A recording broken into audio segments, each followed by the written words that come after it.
নমস্কার বন্ধুরা, আজ আমি লিট্টি চোখা বানাচ্ছি। আপনাদের ভালো লাগে তো লাইক, শেয়ার এবং কমেন্ট করবেন। চলুন দেখে নিই এর জন্য কী কী লাগছে। বিট লবণ, জোয়ান, কাঁচা লেবু, লঙ্কা, আদা, তেল, আচার আর গোটা গরম মশলা আছে, ছাতু, আটা। গ্যাসটা অন করলাম। তার মধ্যে আমি 2 চামচ জোয়ান, গোটা জিরে, শুকনো লঙ্কা, লবঙ্গ, গোলমরিচ এগুলো ভেজে নিলাম। ভেজে নিয়ে ঠান্ডা করে গ্রাইন্ড করে নিলাম। এবার আমি ছাতুটাতে দিচ্ছি 2 চামচ তেল, কাঁচা লঙ্কা, আদাটা গ্রেট করে দিচ্ছি একটু, 1 চামচ কালো লেবুর রস, একটু আচার, ভালো করে মিক্স করে নিলাম।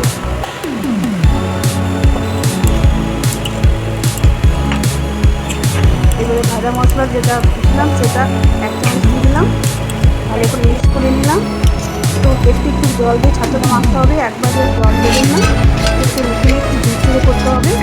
চামচে করে মেখে নিয়ে দেখুন, দেখুন ঝুরঝুরে হয়েছে। এবারে আটাটা ছোটো ছোটো করে আমি বেছে কেটে নিচ্ছি। একটু বড়ো করবেন না, নাহলে কাঁচা কেটে যাবে। ছোটো ছোটো বেছে করে গোল করে নিলাম। তার মধ্যে দেখুন এগুলো বেছে করে গোল করে নিলাম। এর মধ্যে আমি ছোটো ছোটো বাটির মতো করলাম।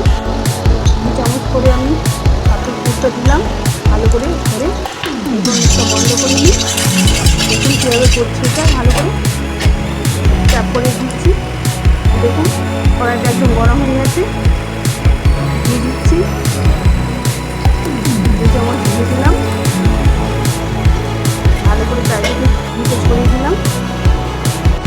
এবার আমি সব মিষ্টিগুলো দিচ্ছি। ফ্লেমটা একদম লো থাকবে। 2 মিনিট রেখে দিলাম। 2 মিনিট পর আবার আমি একটু উল্টে দিলাম। দেখুন এরকম করে মোটামুটি, কিন্তু ফ্লেমটা লো থাকবে। 5 থেকে 5 মিনিট কুক করতে হবে। চোখার জন্য আমি জল গরম করে দিয়েছি, আমি হালকা সিদ্ধ করে দিলাম। এবারে ঠিক করে কিছু ব্রাশ করে নিয়ে একটু দিলাম, উল্টে নিয়ে এটা আপনারা খাওয়া তেলও করতে পারেন। এখানে বড় দিয়ে দিয়েছি, দিয়ে দিলে ভালো সুস্বাদু হয়। মোটামুটি 5 মিনিট লাগে করতে। দেখুন হয়ে গেলে আমার লিট্টি তৈরি হয়ে গেছে। দেখুন এবার আমি তাড়কা দিচ্ছি চোখার জন্য। গোটা জিরে, শুকনো লঙ্কা গুঁড়ো দিয়ে দিলাম। দেখুন চোখা বানাবার জন্য আলুটা রেডি।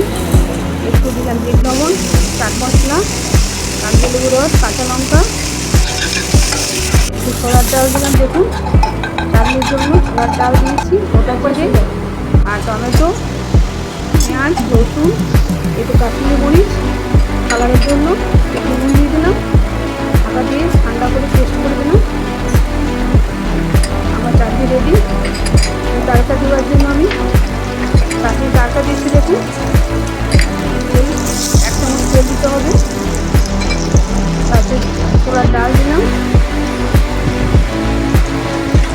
কাঁচা লঙ্কা দিয়েছি, একটু গোটা জিরে দিয়েছি, টক করে নিলাম একটু। দেখুন একটু রাই দিয়েছি।